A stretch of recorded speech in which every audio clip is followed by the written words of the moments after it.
Hello, welcome back to Tommy's Top Picks, Top 5 Comics for the week of October 5th, 2022. I'm your host, Tommy, joined as always by Murphy. Hello. And so we got some good news and we got some bad news. I'm going to start with the bad news, get it out of the way. This is going to be the last episode of Tommy's Top 5 Comics on Tommy's Top Picks. So, where are you going to find your top 5 comics for the week? You're going to find it over at Tommy's Top Shelf Comics, which is the good news. We are moving all of the comic book related videos and content that we do for Tommy's Top Picks over to Tommy's Top Shelf Comics.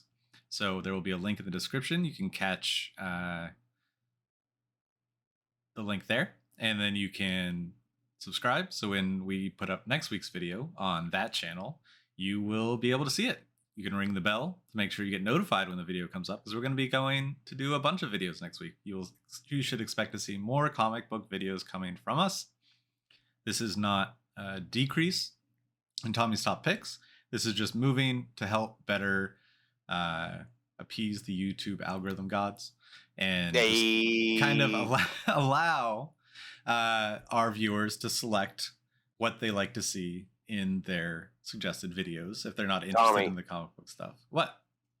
Don't talk about the algorithm gods, though. Are they listening? Yeah, they're definitely listening. But also, just to interrupt, if you're a Tommy's Top Picks person who just likes to look at the comics too, nothing's changing. We're just going to separate things so that we can, try to make more comic book videos that don't interrupt the card videos. Yeah. Long story short. And at 50 subscribers on the new channel, we're also going to have a giveaway. I'll be giving away a graded, signed comic book again. You got to check out the first video we put out next week on the new channel, Tommy's Top Shelf Comics. And we'll announce the giveaway there. But it's at 50 people, so... Yeah. It's quick. Yeah. No, it'll be fun. Looking forward to that and looking forward to doing all these new videos. You're going to New York Comic Con and we're going to do a video about your experience, and that is super exciting. So I'm about to, for all you people, I'm about to go live for the first time. You're gonna watch me spend all my money. Follow me on on Instagram. Yeah. Murphy's _comics. I'm going to go live and embarrass myself at New York Comic Con. Do it. Absolutely. All by myself. I will have my phone ready and the notifications ready. I'm going to be just a boy all by himself in the big city. Yeah. I'm going to spend too much money. Oh, you always do. I know. Do you know what my trick is? Do you know what my trick is? I bring cash. I bring X amount of cash, and that's not a bad idea. And when it's gone, it's gone. Like that's a good idea. Is it too much? Also, yes. comic yes. people history. I've been buying tickets to New York Comic Con since 2012, and I've never gotten to go. One year, it was as stupid as I never got my tickets in the mail. This was like back then. Yeah. Then another year, my roommate quit his job and was too sad to get another one. I think that might be my favorite. That might be my favorite one. Too sad to get another job, so I paid his bills and rent. So this is my finally, after a decade of buying tickets, I get to go. Very exciting. I'm super pumped. Yeah. Can't wait to hear about it. We're also going to be doing a Tommy's Tippy Top. What is it? Tommy's Tippy Top Picks? Tippity Top 10s. Tippity Top 10s. So we're going to be going through a year in review. So as we hit a year for TTP, we're going to look back on the past year of top 5 videos and put together a top 10 of, as a collectible, what comics are performing the best. Where are they at now? Also our favorites. Also our favorites. Yeah, it is going to be favoritism. But the numbers will speak for themselves. We'll see how good a job Murphy and I did with suggesting. We got like one or two. We got a couple. That we're like solid. If you followed our advice, it'll be okay. Yeah. Not financial advice. This is for fun. Just for fun. We are just avid comic book readers who, also like to collect, be on the collector side of the hobby, for sure. By the way, I'm thinking about cracking some slabs for Comic-Con. To get some signatures? Yeah, because I don't care. Like, I have moved away. Yep. Like, yep. Like, so I have, like, a bunch of Spider-Man keys that I can't get signed by anybody, and they're valuable. Like, I'll get those graded. Right. But, like, other ones, I kind of just, like, yeah, it's a 9.8 in a slab, but, like, I want the signature, too, and I don't care so much about having it graded. Right. I'd rather just have the signature. So here's the thing. Spend your money, instead of getting CGC things graded, spend that money on Mylar bags. Mylar 2mm bags. No, exactly. And I have a bunch of Mylars. They will look nice. They will look clean. They will be protected. Yeah. No, I have a bunch of ways to, like, keep care of them. I just for like the last 2 years, got so obsessed with graded books that I forgot that I really don't care if they're graded. Yeah. I mean, like my ASM 124, sure, that should get graded. Yeah. Or, my Amazing Spider-Man number 40 should get graded. But, like, some of this other stuff doesn't need to be graded. Sure. I just want signatures on it. Yeah. No, that makes sense. I get it. I picked out, like, 6. 6 are getting cracked. Nice. Maybe. If they make the final cut. It'll be interesting to see what you picked. But watch me go live. Murphy's _ comics at Instagram. Top 5 this week. We're going to start off with number 5. The Joker, the Man Who Stopped Laughing, number 1. Murphy, do you want to take this or do you want me to take this? I'll take this one. Okay. So the stories are, it's not funny anymore. And here's looking at you, kidder. The world once again holds its breath as the Joker strikes again.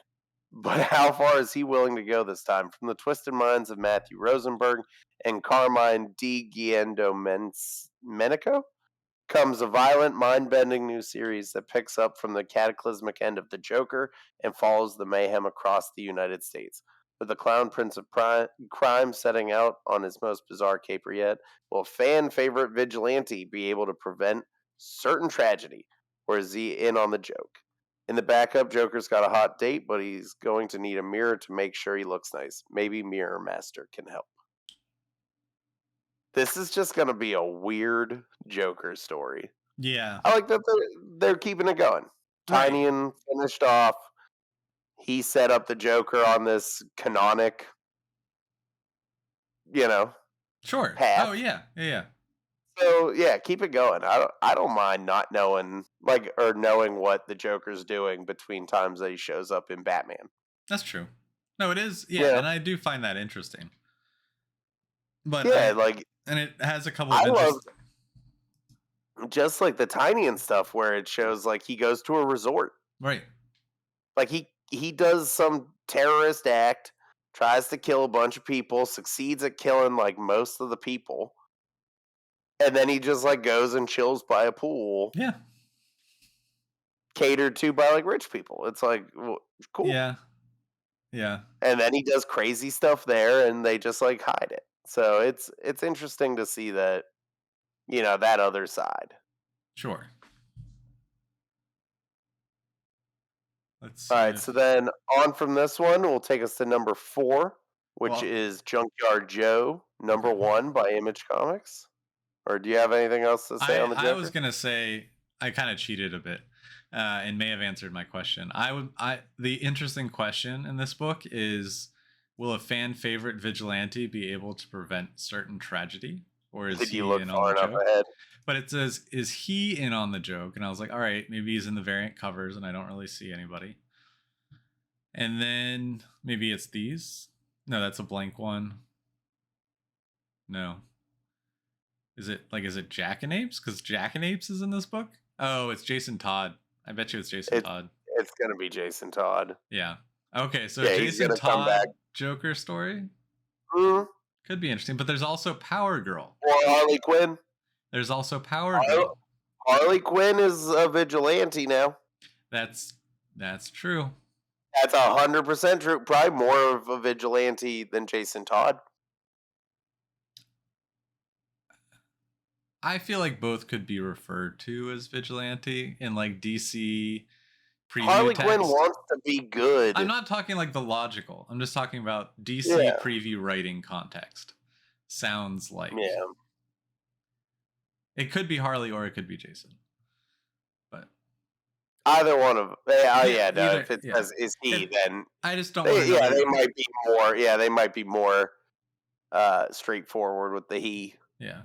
I hope they really do keep Harley out of this, though. I really am enjoying I Harley like now. not being a Joker story. Yeah. Yeah, me too. Yeah. Dude, her and Ghostmaker. I know. Goals. I know. Thank you, Tanyan.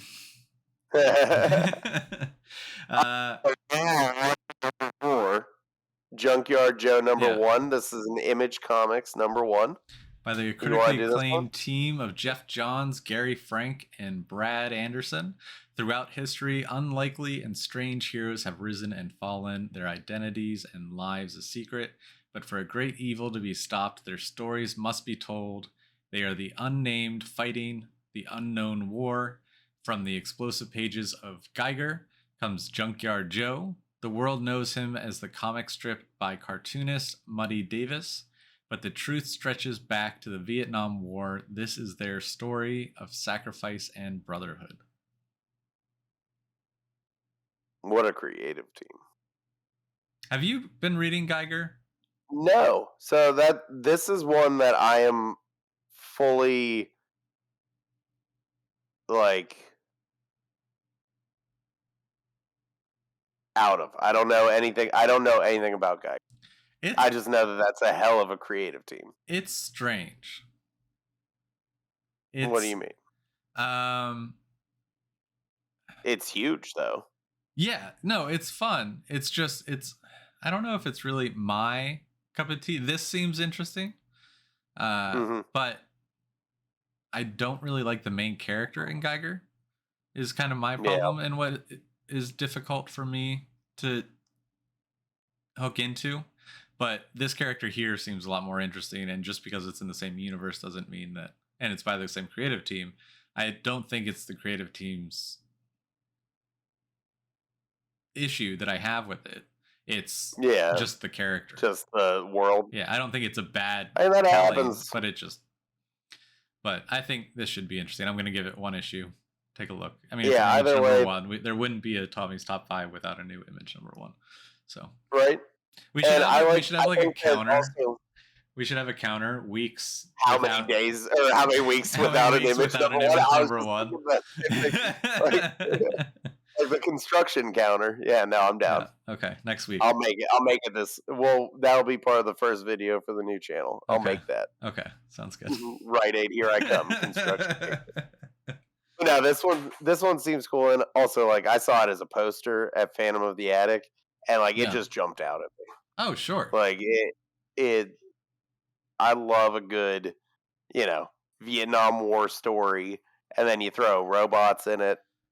Like it seems fun and just like in your face, and I'm about that. Yeah, and it's Jeff Johns, so it has a good creative team. Jeff Johns, I'll read everything. All right, so then number 3, Edge of the Spider-Verse #5. So the stories in this one are Predator or Prey, Counterfeit Catwalk, Siley Spider by P.T. Parker. 3 brand new spiders get their start here. Web Weaver, a not so mild-mannered fashion designer at Van Dyne, gets spider powers and shows us a very different kind of spider slayer. Hunter Spider, imagine a world where Sergei Kravinoff got spider powers. You're not ready for the most hardcore spider yet. Both of these and Phil Lord and Christopher Miller, the filmmakers behind the Spider-Verse movies, created a new spider just in time for the end of the Spider-Verse. Spider-Verse. That's pretty big. That's Yeah, pretty this is big. huge. I mean, like, this week starts Dan Slott being back on Spider-Man for End of the Spider-Verse, and these are going to be. This is a book full of new spiders for the last crossover. And if the filmmakers behind The Spider-Verse are filmmakers behind are it, making it. This is Spec this is and Spider Geek. Like this this is not financial advice, but this is a spec book. yeah, this is like grab some variants, whatever you can. This is going to be a big one. Yeah. Like if they are making a character, it's going to be huge. Oh, at yeah. some point. Just at some point. Also, I love Craven being a spider. Oh yeah. Like I love the Spider-Verse events. They just introduce all these crazy characters. Oh yeah, it's just interesting. Like whatever if they never become anything else. But like I mean, think about the first one, who the writers were. Like we had Gerard Way. Right. So Umbrella Academy and My Chemical Romance made a spider. Yeah. Whatever. Yeah. Like no, so this one, huge spec book, huge fan favorite for me. You picking up this Miles variant? Yes, I've got this and Spider-Man #1. I basically just told Phantom of the Attic anything. I was like, any variants you get, like, give them all to me. So I pretty much got told I have about 14 variants for this and the Spider-Man #1. Just each? wait. No, total. Oh, okay. For the two of them. Okay. Yeah, because they're not going to get all of them. No. But that's yeah. This is gonna be an exciting book. Moving on, we got #2. Speaking of which, Spider-Man #1. The end of the Spider-Verse is here. Morlun is back, and he is not alone. Allied with one of the most powerful beings known to the Spider-Verse, the scariest spider villain of all time is making his biggest play, and no spider is safe, especially not the chosen spider himself, Peter Parker. With Peter working for Norman Osborn and using a glider, does he have it coming? Spidey's 60th anniversary is no joke, as two of the most legendary spider creators are working together on Spidey for the first time, and you know it's going to be one for the record books. Dan Slott and Mark Bagley, dude. This is awesome. I'm so pumped for this. And it's Legacy 157, which I find interesting. Because they added they gave this the just plain Spider-Man a legacy issue. That's awesome. But then also this is it. So there is not previously there were events the Spider-Verse and Spider-Geddon. They had their own issues too. This is the comic. So the end of the Spider-Verse is going to be through this comic. Okay. There isn't an actual self-titled or an alpha and an omega. This is the end of the Spider-Verse. Spider-Man is just okay. Yeah, is the end of the Spider-Verse. That is the event. Okay.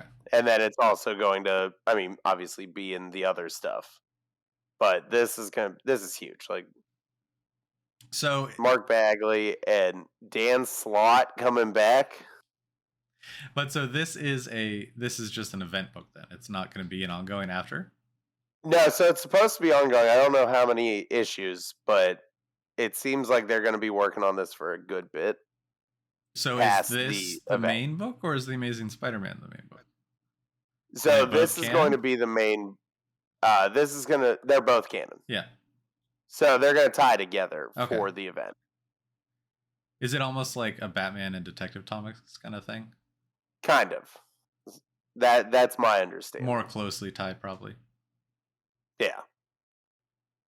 And so this is going to jump right out of Edge of Spider-Verse. Right. I mean, they're both coming out this week, so you can pick them both up. Yeah, pick them both up. Get as many variants as you can. If you're Murphy. If you're me. Anything else you want to say? Huge week for Spider-Man fans. That's all I gotta say. Absolutely. Favorite Dan variant? Slott's back, baby. What's your favorite Dan variant? Slott's back. Oh, I don't even know. I don't even know which ones I'm getting. That's the messed up part. I just know I'm getting some. There's always the young. Always the Scotty Young. I have so many Scotty Young Spider-Mans. No, so the one thing I gotta say New York Comic Con. You gotta grab the New York Comic Con one.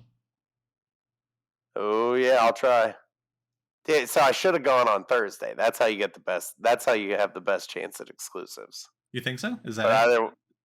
I feel like it is because it's the first day. It's true. But either way, or you can get this one. I'm going to break down the doors on Friday. Yeah, I like that one too. My thing, I love Gabriel Dell'Otto variants, and I only have like 2.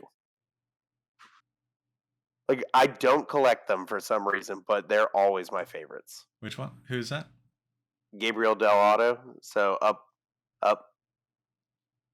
That one where he's coming off the side. Down. 4th one down on the right. This one? Up. No. 4th one down from the right. So go up. Yep. One more up. Up. That one. That's the version. That's a good one. Yeah. Dell'Otto, like all his comics are like his covers are so badass. That's awesome. I never collect them. I only have like I said, I have like 2. Yeah. But they're so badass. He's the one who does that New York Comic Con exclusive Batman Beyond. Oh, okay. That's him too. So I'm hoping there's one of those on Friday.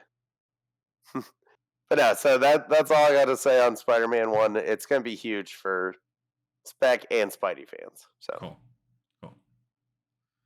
All right, that takes us to Night of the Ghoul #1. Is our #1 Night of the Ghoul #1. Scott Snyder is his new book coming out of Dark Horse and shot in 1936. Night of the Ghoul by writer/director T.F. Merritt was meant to sit beside Frankenstein and Dracula as an instant classic, but the legendary film never made it to the silver screen. Just before editing was finished, a mysterious studio fire destroyed the footage and killed the cast and crew celebrating at the Rat Party.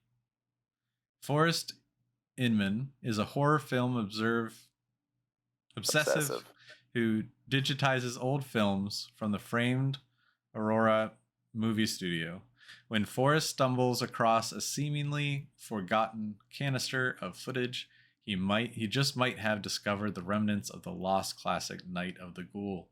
This discovery sends Forrest on a dark odyssey where he's warned by a mysterious old man that the film's ghoul is far more than a work of fiction. It's a very real monster who plans to kill him. It's Scott Snyder horror. All right, I gotta ask though. So, like, how often do you think that the writer really truly writes the solicitation? Because that sounds like Scott Snyder wrote it. Oh, sure. Yeah, I think for more independent #1s and like independents, right? Yeah, I think it's more like DC and Marvel have a team that write. Yeah, sometimes you get like Chip Zdarsky writes about being in something, right. but like you can tell if it's a Chip Zdarsky book, you can tell if he wrote or not, and I can tell that he's written some for Daredevil and he's written some for Batman. I really need to read this week's Batman this past week. Yeah. Or is it? Yeah. Tonight I finally got my everything fully organized, ready to go. What needs read, what needs filed. Yeah. We're getting there. But I mean, Scott Snyder is one of our favorite writers. It's a new book. The artwork is gorgeous. They don't have the preview up, but it looks so much. It looks so Scott Snyder. Yeah, I love it. Yeah, I'm very excited. I didn't even realize this was coming out, so I'm very, very excited about it. Oh yeah, I gotta make sure I get one pulled. Absolutely. Yeah, I mean it's a great creative team. If you like horror books, this is a no-brainer. You gotta like horror books these days. Yeah, I mean, there you are. We're in the It golden is. age of horror comics right now. Like it's pretty wild. You don't like horror, you don't like comics. Yeah, that's a statement. But That's a statement, right? So this one will be fun. I love Scott Snyder, and I love that he's getting so much time to do his own thing these days. Yeah. So, anything else before we wrap it up? All right. Well, I think that's about it. No, not really. Okay. Well, don't forget, this is the last episode on Tommy's Top Picks. So make sure you click the link in the description or head over to Tommy's Top Shelf Comics on YouTube. That's where we're going to be next week and moving forward. You won't want to miss Murphy's experience at New York Comic Con. He's going to giggle like a schoolgirl, and it's going to be epic. I'm so excited. I wish I could be there with him next year. I will be. Wasn't in the cards this year. But so again, yeah, make sure you check out the new channel. We'll be doing a giveaway once that new channel hits 50 subs. So make sure you're part of that. Our top 5 video, our first one that we put up on that channel, will have the more information about that giveaway. So, but it's going to be something cool, and you're not going to miss it. And so until next week, we'll catch you later. See ya.